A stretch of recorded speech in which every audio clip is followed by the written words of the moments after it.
A gente está na ponta da linha agora com o epidemiologista do Hospital Albert Einstein, Dr. José Eduardo Afonso Júnior. Dr. José Eduardo, bom dia para o senhor, tudo bem? Oi, bom dia a todos. É um prazer falar com vocês nesses tempos difíceis. Muito obrigado pela presença. A gente sabe que o pulmão, em especial, é uma das áreas mais atingidas do organismo pelo coronavírus. O senhor teve contato com pacientes com a doença? O que o senhor pode contar para a gente do que muda na comparação, por exemplo, com outras doenças, doutor?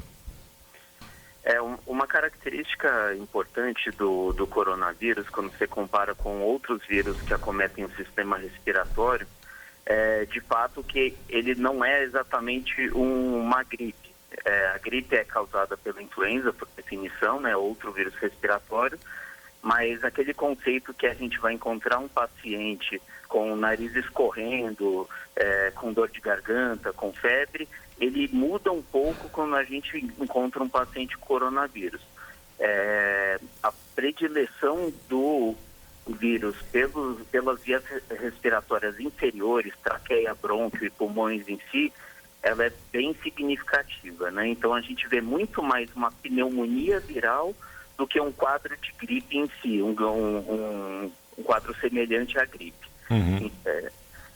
Por isso que chama a atenção. Então, os sintomas predominantes, além da febre, fadiga, dor no corpo, dor de garganta, é a tosse. Então, é bastante significativa a tosse nesses pacientes e muitos deles acabam também tendo falta de ar.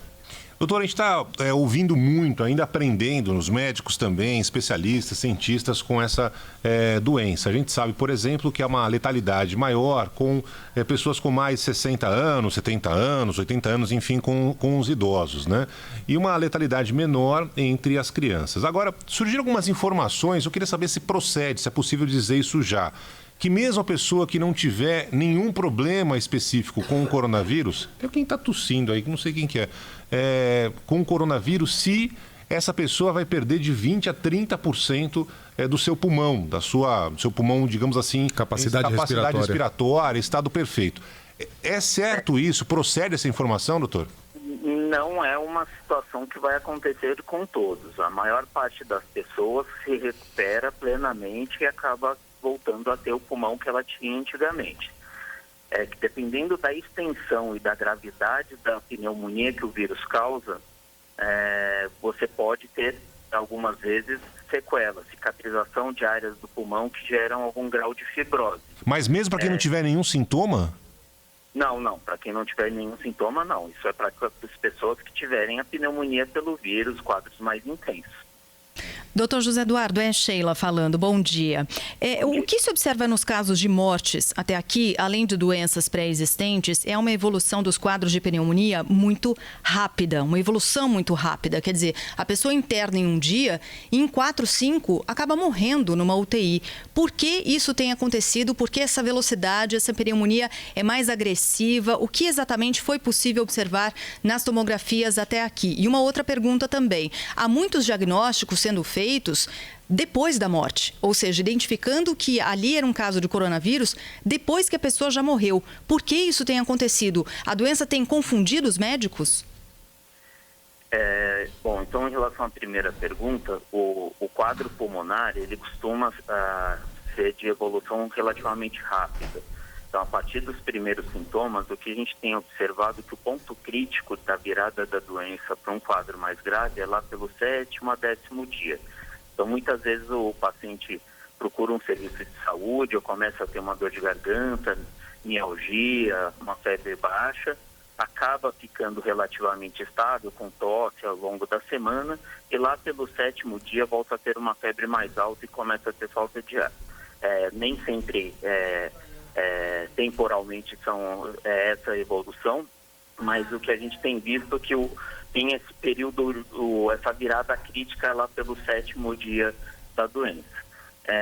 E quando atinge os pulmões, que causa pneumonia, muitas vezes, por mais que você trate, o vírus já desencadeou uma série de mediações inflamatórias no organismo, especialmente nos pulmões, que faz com que o quadro seja rapidamente progressivo. E algumas ferramentas que a gente utiliza em outras situações pulmonares para manter o paciente sem necessidade de intubação se mostraram pouco efetivas para tratar a insuficiência respiratória relacionada ao coronavírus. Por exemplo, ventilação não invasiva ou maiores aportes de oxigênio com outros dispositivos. Então, muitas vezes o paciente acaba precisando ser intubado. Isso, só lembrando que isso é a minoria dos pacientes que tem essa evolução. Mas quando eles evoluem com insuficiência respiratória, normalmente é um quadro bastante agressivo. Em relação ao diagnóstico tardio, os laboratórios estão extremamente sobrecarregados realizando os exames para coronavírus. Então, no começo, mesmo lá no Einstein, a gente conseguia fazer o diagnóstico em 24 horas. Hoje em dia está levando cerca de 5, 7 dias para o diagnóstico. Então, muitas vezes você interna o paciente já com insuficiência respiratória, faz o exame e, dependendo da gravidade das comorbidades do paciente, ele acaba tendo uma evolução desastrosa e você acaba tendo o resultado do vírus depois que o evento, da insuficiência respiratória se agravou e, eventualmente, depois que ele faleceu. 7 dias, o senhor falou, para o teste ficar pronto? Mas muitas vezes sim. Hoje em dia está demorando bastante porque os laboratórios estão bastante sobrecarregados. Existe informação que vão chegar vários kits de teste rápido agora essa semana e essa situação possivelmente vai mudar. Mas o teste está demorado sim. Puxa vida, se o Einstein está assim, né? Imagina a condição do SUS, da rede pública como um todo. Fala, Megali. Doutor Calil, bom dia para o senhor. Eu queria voltar à questão das sequelas pulmonares. Aliás, perdão, doutor Afonso Júnior, a questão das sequelas pulmonares. É um negócio assustador, né? A possibilidade, ainda que seja uma possibilidade remota, de que haja uma perda tão grande na capacidade respiratória de até 30%. O que determina essa possibilidade maior de sequela nos passageiros e a idade, nos pacientes? É a idade? É a condição, alguma condição pré-existente ou é aleatório, doutor? O que define é justamente o tanto que a pneumonia causada pelo vírus foi extensa e agressiva. Então, se você tem uma pneumonia que acomete os 2 pulmões numa extensão maior que 50%, e essa pneumonia ela gera uma inflamação muito intensa, e a reparação dessa inflamação pode gerar alguma fibrose, que é como se fosse uma cicatrização. Isso pode trazer uma sequela, um prejuízo posteriormente da função pulmonar. O fator de risco para que isso aconteça são os mesmos fatores de risco para que a pessoa fique gravemente doente. A idade mais avançada, pacientes imunossuprimidos ou com doenças pré-existentes. O impacto disso é muito maior se a pessoa já tem algum comprometimento da função pulmonar. Por exemplo, um paciente que tem enfisema pulmonar, que foi fumante a vida toda. Se ele já tem 40% a menos de função e perde 10, 15, 30%, ele certamente vai ficar com o pulmão mais comprometido. Mas não existe um marcador ainda sabido, a não ser o que se estima baseado na extensão do quadro de pneumonia, a extensão das áreas de pulmão que são acometidas para determinar essa perda funcional.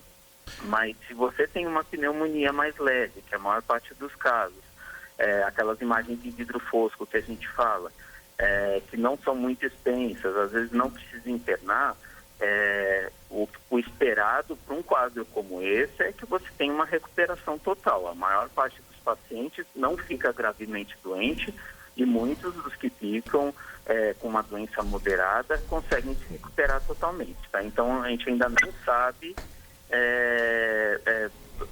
estimar o quanto que a pessoa vai perder baseado no quadro agudo. Tá? Então, não é porque teve coronavírus que vai perder parte da função pulmonar. Isso vai acontecer em pacientes que ficaram mais gravemente doentes. A Band News FM ouve o Dr. José Eduardo Afonso Júnior. Dr. José Eduardo, uma pergunta de ouvinte aqui do Rio de Janeiro, nosso ouvinte Tereza.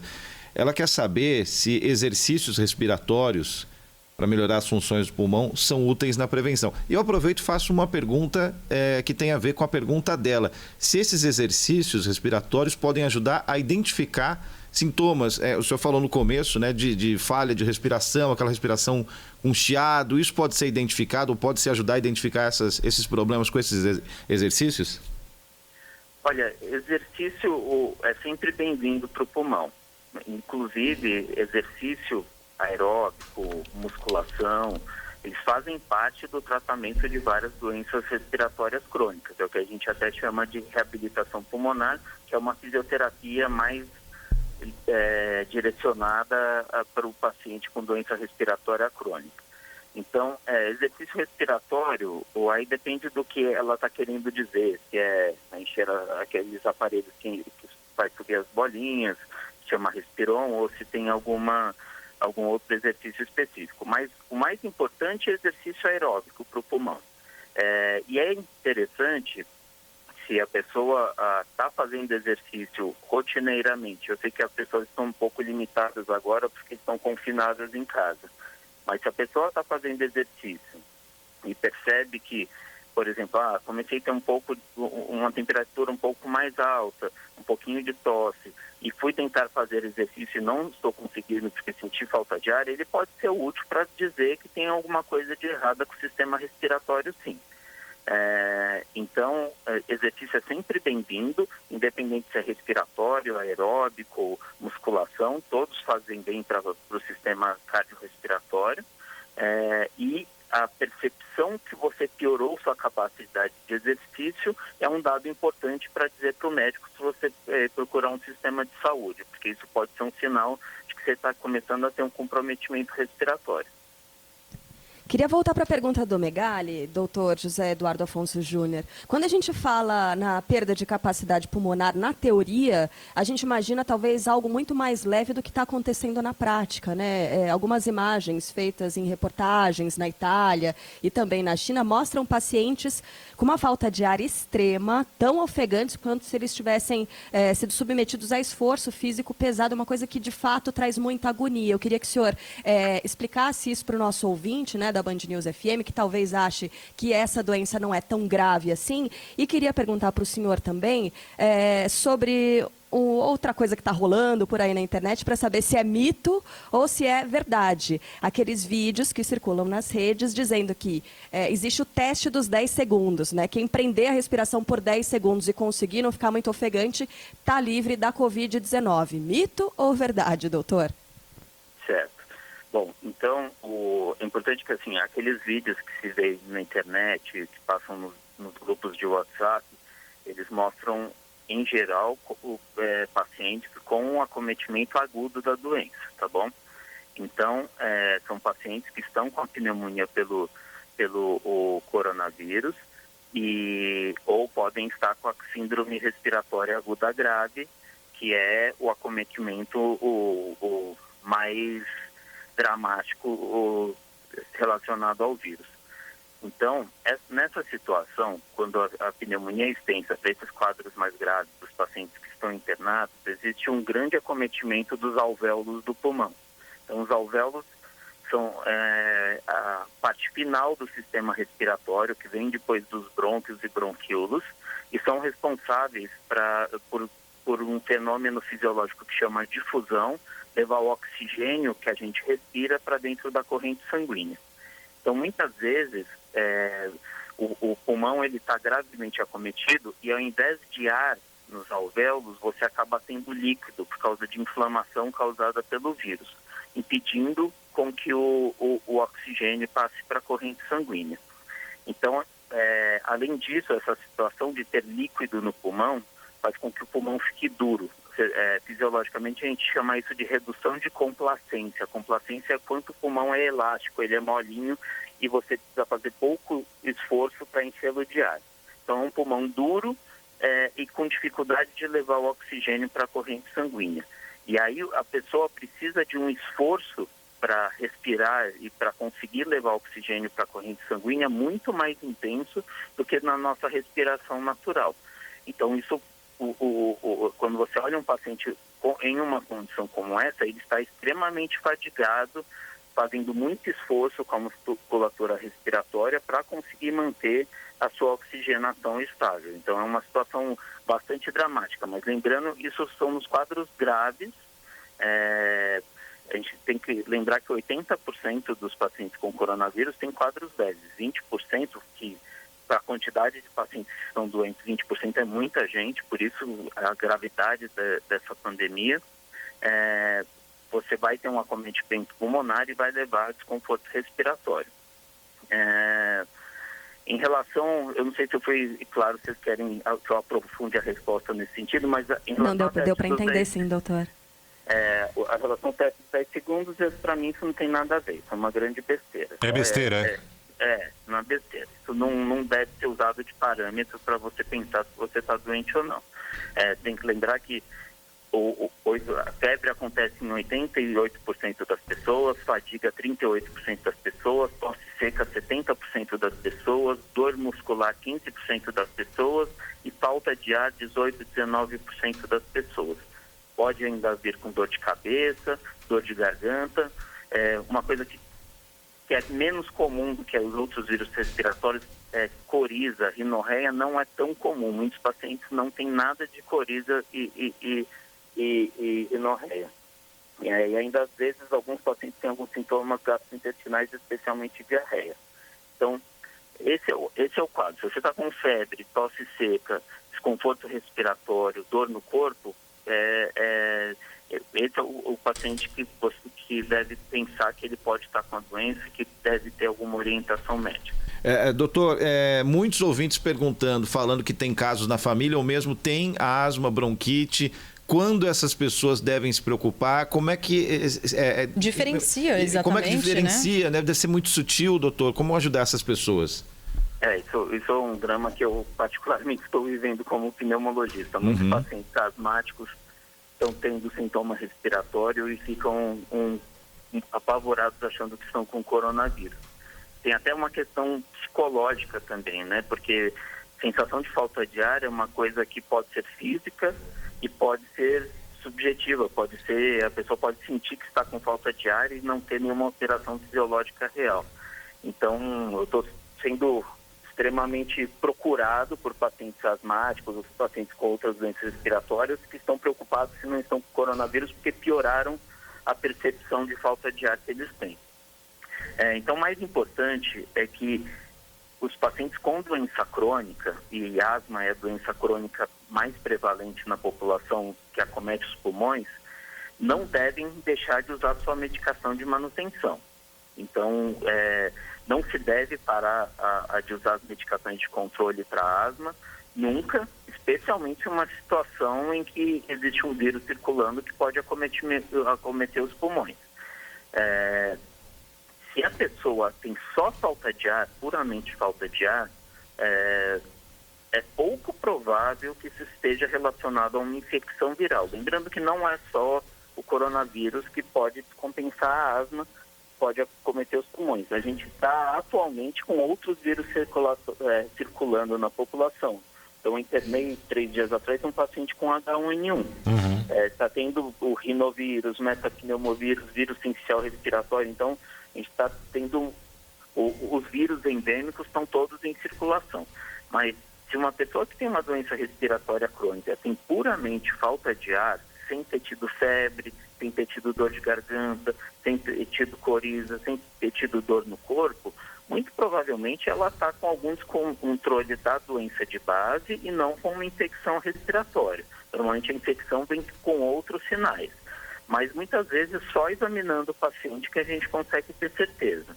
Por isso, as pessoas estão com muito medo de ir em atendimento médico, mas para os pacientes crônicos, especialmente aqueles que têm uma doença mais grave, muitas vezes a resposta mais coerente do médico é só a partir do exame físico. Não tem como a gente conseguir ter certeza absoluta, muitas vezes, sem examinar o paciente.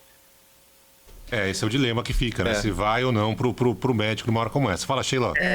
Doutor, a gente tem falado tanto sobre as medidas de restrição, né, em alguns estados mais severas, em outros estados brasileiros menos severas, mas de todo modo eu queria ouvi-lo sobre a importância do isolamento. Cada um que fica em casa evita, em média, a contaminação de quantas pessoas? E qual o papel da restrição da mobilidade nesse momento? Inclusive, qual o papel dos jovens? A gente fala tanto sobre restringir a circulação dos mais idosos, né, de ficarem em casa, o papel dos jovens também no freio à disseminação desse vírus. Bom, lembrar que a transmissão desse vírus ela é por gotículas, né? Então, tem duas formas de você contrair esse vírus. Primeiro, se você estiver próximo a uma pessoa doente, se a pessoa tossir ou espirrar e as gotículas acabam atingindo o seu corpo, ou suas mucosas, ou sua mão, e você acaba coçando o olho, por exemplo.